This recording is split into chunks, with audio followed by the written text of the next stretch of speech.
Hey everyone, this is Tim from Your Six Studios. Today in this video, I'm going to show you how to get an on-screen keyboard on your laptop or Windows 11 computer. So very easy to do. You can see all these different keys on here. It's got all the buttons. So if your keyboard isn't working and you got a mouse, well, you can still go ahead and try this out. Now, the easiest way to bring up is just by going to search and type in on-screen keyboard. And you can see all the different settings for here. So you can open it up by clicking it right here. Or you can type it in one more time on screen, keyboard, and you can go directly to the settings for it. So let's go to it, and I'll show you the way to get there.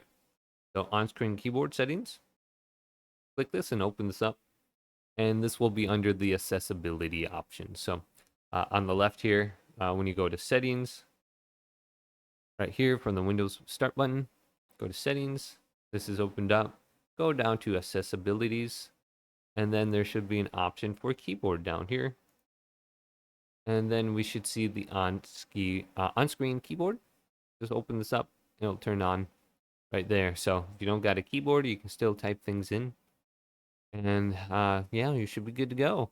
Hopefully this video did indeed help you out. If it did, leave it a big thumbs up and subscribe to my channel down below.